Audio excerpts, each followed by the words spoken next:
également ñu ngi kontaan bu baax ci yow dañuy daal di dikk ci ponk bu njëkk bu ñu fas yéene waxtaanee mu ñeewal Yves Diène Merci daal di ñeewal mbirum bourge yi crainte yi nga xam ne jot na koo am ginnaaw ba mu bindee ab lettre nag daal di koy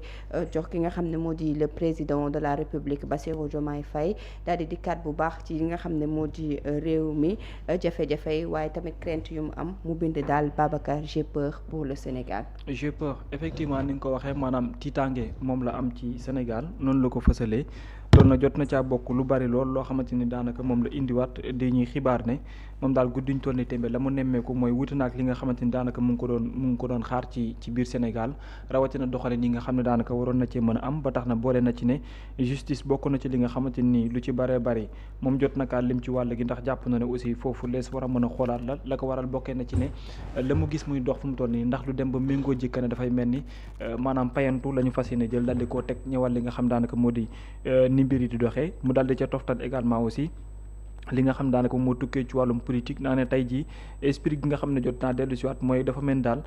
ay proche wala ñeneen ñi nga xam ne ñëpp jot na leen am tey jii kirante gu mat sëkk moom la ñu am ñëwal li nga xam ne justice yi noonu lay doxee mais nag muy fàttali ñi nga xam daanaka ñoo fi nekk pour ñu bàyyi xel ne justice waruñu ko def loo xam ne ak payantu moom lay nirool ci wàll gi daal di ci bokkaat ne ñi nga xam ne ñoo di sénégalais ñi ko faluñu ko woon pour di nemmeeku ne ci biir doxalinam dafay am lu mel ni maanaam mere nit la ñëwaat encore utiliser justice pour di ko tegaat encore ci kawam te ñi nga xam ne ñooy jakartamaan yi ñoo nekk paysans yi ñoo nekk yenn ci sénégalais yi jafe-jafe yu mat sëkk ñu ngi ko am bari lool loo xam daanaka ñu ngi koy dund fu mu toll nii te lenn lu ci nekk daanaka boo koy xool bu baax a baax laaj na saafara kun ci attente yooyu la ñuy xaar ñoom pour ñu indi solution mais pas que ñu toog ci loo xamante ni daanaka dafay mel ne daal luy niru walla ci genn wet ak payantu goo xam ne sans fin moom lay nekk Soxna Astou. Mouhamed lettre Robert Bourgi bi noo ko jàngatee. waaw xam nga boo koy jàngat. ay pàcc yu bëree bëri moom nga si gis.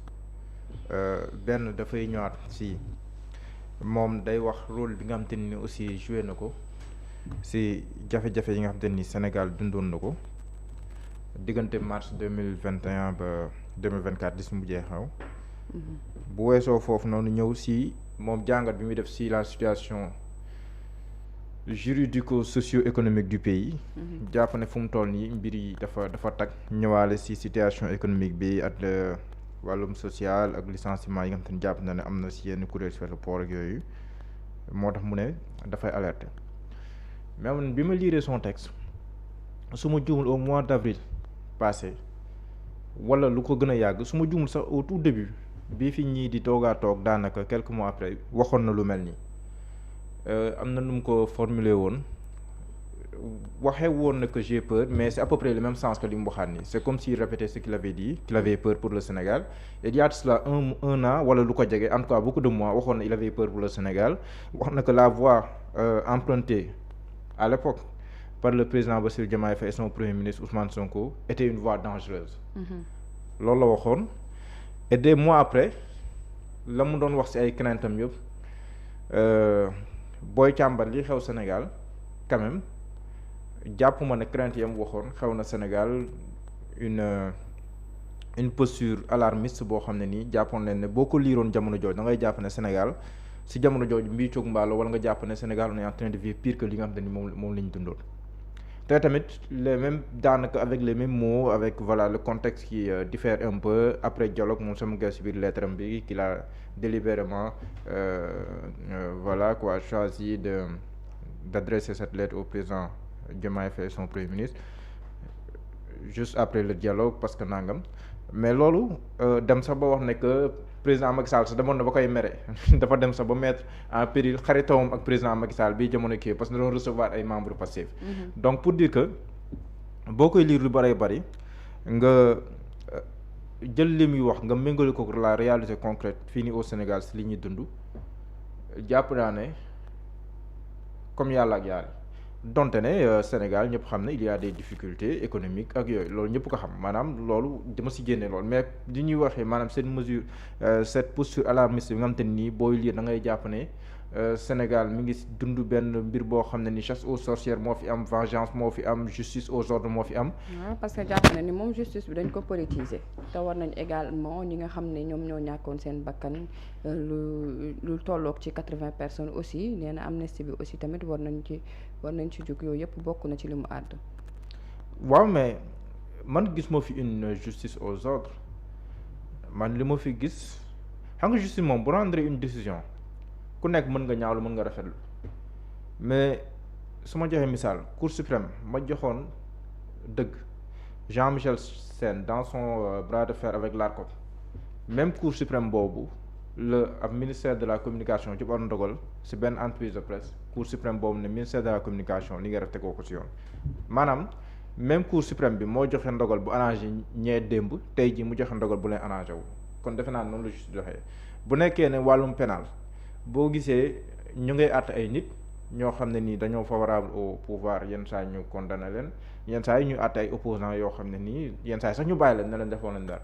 le premier ministre porté na fi plainte nit le premier ministre porté na fi plainte nit kooku dem ñu déglu ko bàyyi waat ko mu ñibbi ba léegi nii kenn waatu ko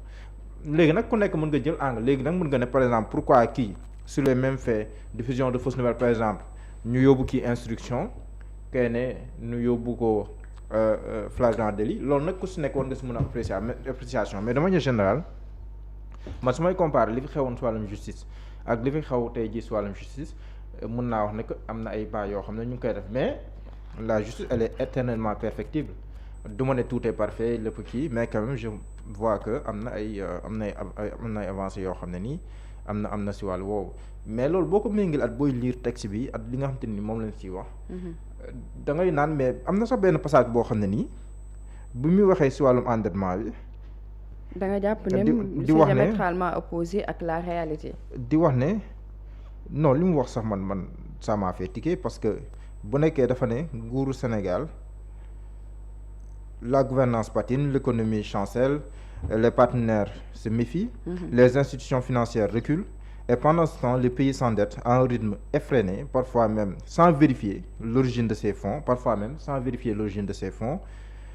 qui peut garantir que ces emprunts ne sont pas liés à des circuits obscurs, à la drogue, au terrorisme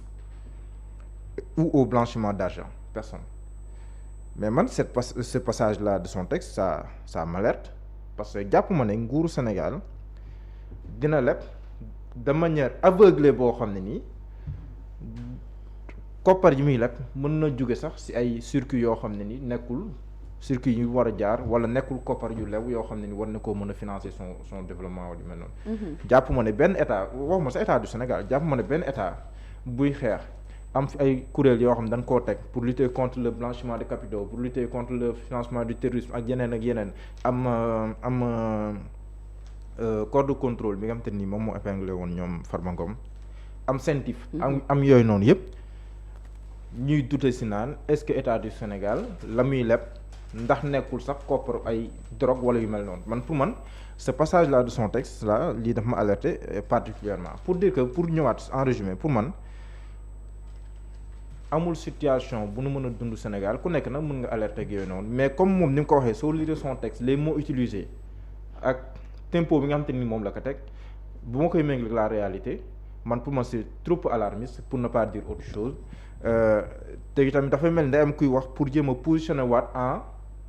potentiel apporteur de solution bu nekkee ne war nañ soxla ay partenaires yu ñëw ak yooyu noonu. parce que moom tamit mi ngi xam le ni que il n'a rien à négocier. mais pourquoi cette précision. waaw il l'a précisé. ci mais xam nga boo xoolee le moom texte boo ko liiree ndorteel bi mi ngi wax moom rôle bi mu yàgg joué Sénégal. xam nga c'est un Sénégalais aussi ah. c'est un xaarul dara ci autorité yi. mais boo xoolee au début de son texte. mi ngi ñëw si rôle bi mu joué Sénégal si jamono yu muy métti di wax ne sax xaw naa ñàkk sama xaritoo ak président Macky Sall. il le dit parce que dama doon dalal ay waa Pastef mais je ne les ai jamais considérés comme des ennemis di wax ne que man joué naa rôle sax si lii rataxalaat diggante président Macky Sall ak Atepa di wax ne que waxoon naa Ousmane Sonko bi mu menacé Macky Sall ne woon naa ko kenn du menacé président. pour wax ne moom il a joué un rôle central si wàllum kii léegi nag ki lay fàttali la mu defoon démb loolu si nekkul un signal pour de dire boobu soxlaa tey maa ngi fi man maa defoon li démb si loo xam ne ni amoon na parce que ce rappel là boobu noonu lay def si au tout début de son texte donc pour man ki lay fàttali loolu fàttali ko rek pour meubler son texte ak yooyu noonu donc am na loo xam ne ni moom moo tax ba pare à la fin bu nekkee day préciser nag il n'a rien à négocier mais pourquoi cette précision pourquoi cette précision? C'est juste des questions que je me pose. Mais pour man sénégalais là, il a le droit de se prononcer sur l'actualité du pays ak yooyu noonu, mais pour man il y a quelques mois ci ginnaaw waxoon na les mêmes choses te loolu yëpp dara amaatu si, mais quelques mois après mu ñu révéler lu mu waxoon il y a quelques mois ci ginnaaw. Kon voilà, ñu ngi koy séntu, ñaan yàlla mu ñëw, mais voilà, on peut se poser des questions et je pense légitimement des questions, mais bu nekkee droit bi mu am pour mën a prononcer wu si actualité ak yooyu noonu, xam nga sax am na ñu koy méngale comme ñi nga xam ñoom ñooy baat bi nan la si wolof, ñoom ñooy jëmmaal wala ñi nga xam te ne ñoom ñooy mandargaal li ñu tuddee France Afrique. Am na ñu koy tuumaal loolu.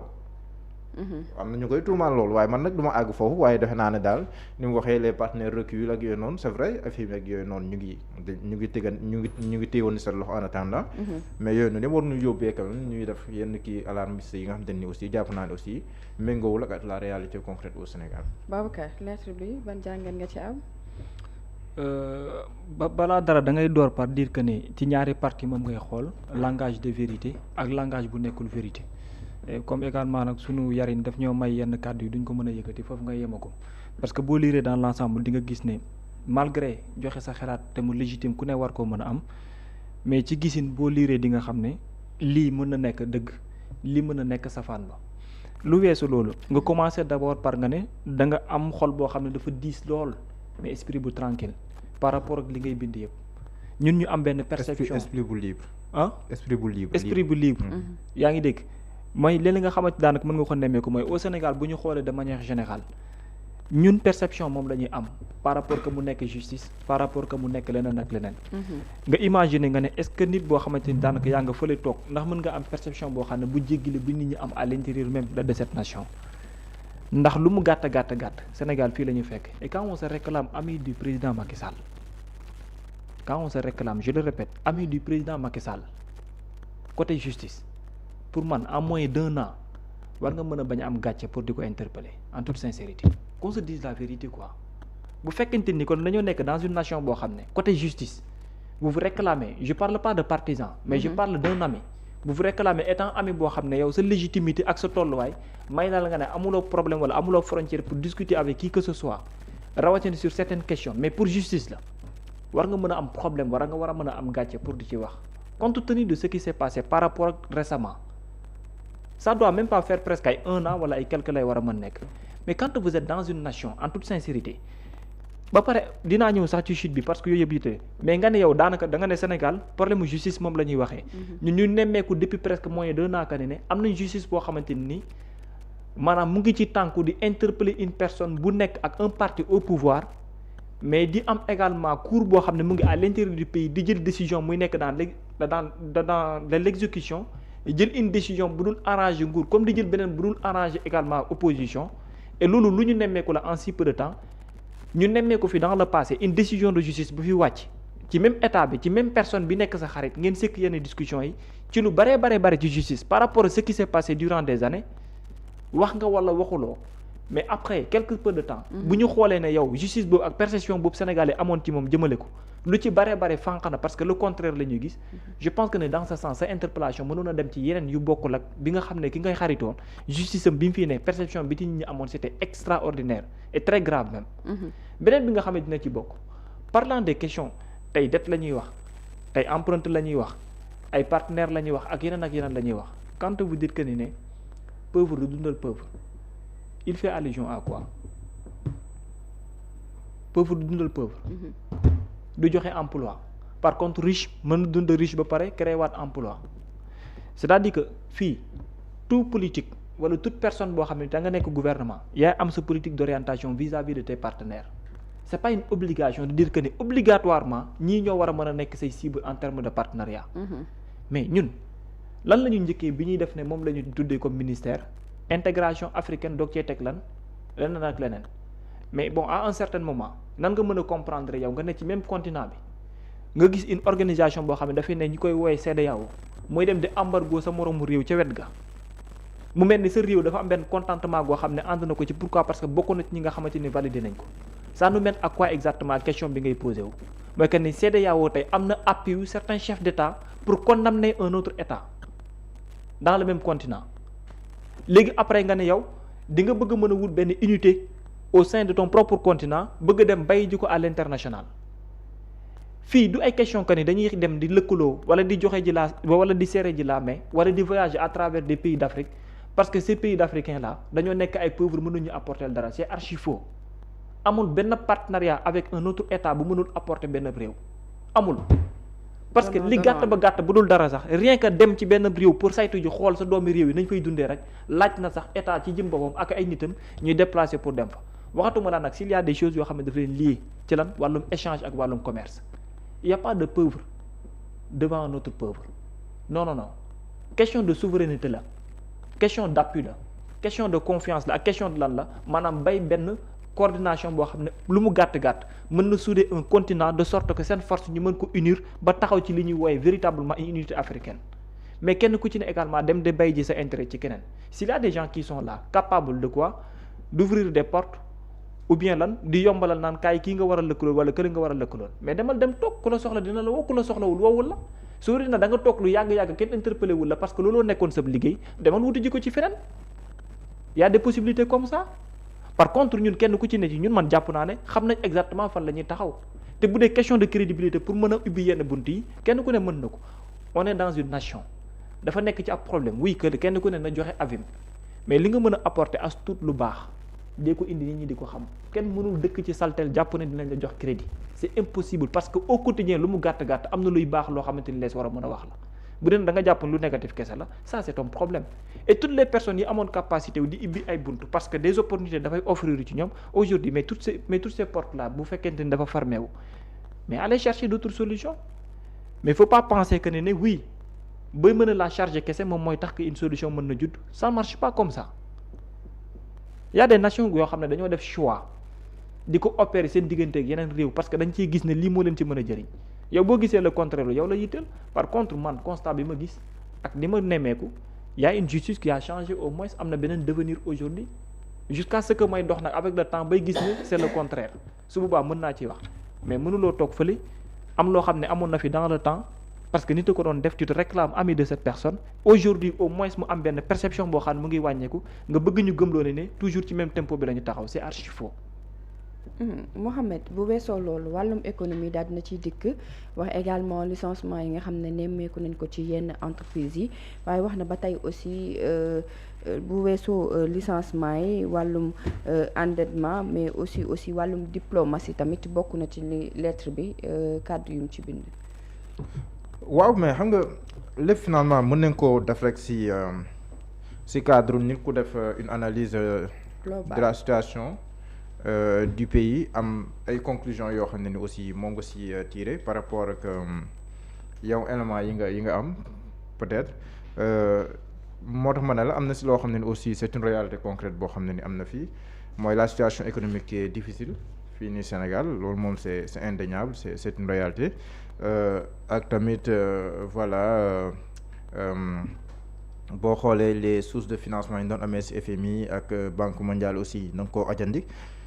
ba pas plus tard qu'avant-hier yaa ngi gis FMI ba léegi ni mu ne moom day xaarandi les résultats finaux de càmbar yi nga xam te ne war nañ ko defaat sur les finances publiques donc là c'est un constat qui est là et que tous les Sénégalais constatent léegi nag de là à yegg ci benn dayoo bi nga xam te ni aussi dañuy jàpp ne dafa mel ni réew mi fu mu toll ni moom dara doxatul lépp voilà sens dessus sens dessous comme ni koy faral di waxee loolu defe naa ne moom moo ci nekk loo xam ne ni jàpp naa ne ab